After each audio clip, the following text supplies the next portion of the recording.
শান্তিপুরের রাসযাত্রা সকলেই হয়তো অবগত। শান্তিপুরের রাস জগৎ বিখ্যাত।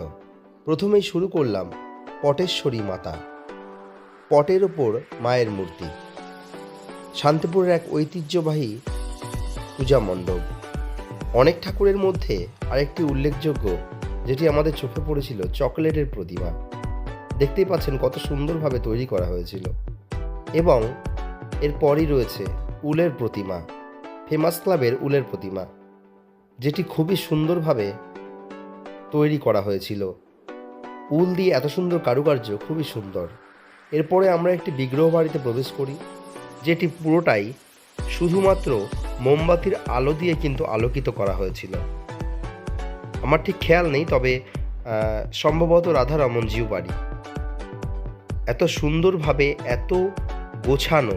এবং এই যে বিগ্রহ বাড়িগুলো রয়েছে শান্তিপুরে, গোস্বামী বাড়িগুলো, এই জমিদার বাড়িগুলোতে বিগত কয়েক হাজার বছর ধরে পূজা করে আসা হচ্ছে।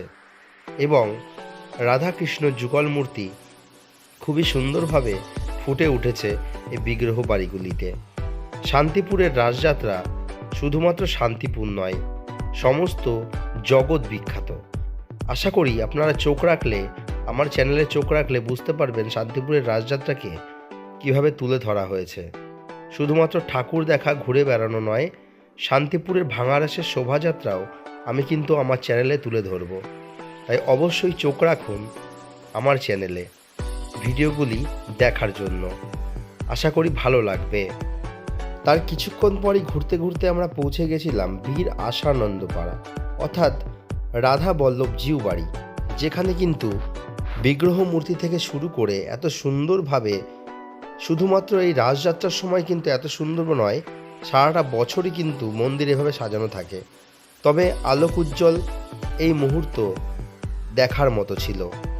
এরপরে আমরা প্রবেশ করেছিলাম একটি ক্লাবে, যেখানে মাটির খুঁড়ি দিয়ে, অর্থাৎ মাটির ছোট ছোট ভাঁড় দিয়ে ডেকোরেশন করা হয়েছিল।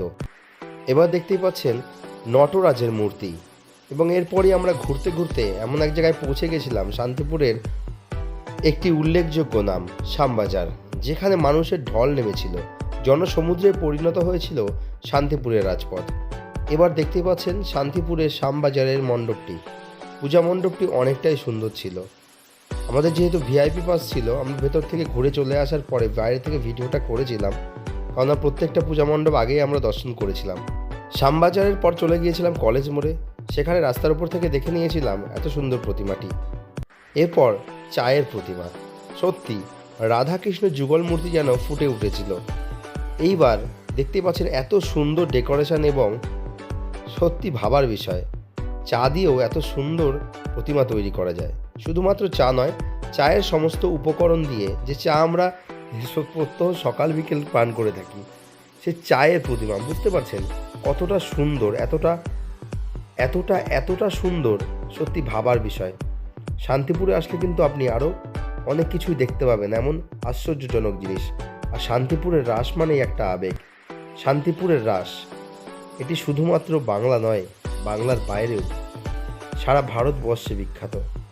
জগৎ জোড়া নাম রয়েছে শান্তিপুর রাসের। এবার রাস্তার ওপর একটা প্রোগ্রাম হচ্ছিল, সেটা দেখতে দেখতে আমরা বেরিয়ে গেলাম। এবং একটা জিনিস, ঘুরতে ঘুরতে আমরা পৌঁছলাম কোথায়, শান্তিপুর আগমেশ্বরী তলার পেছনে আমার পাড়া, যেখানে করেছিল বোতামের মূর্তি।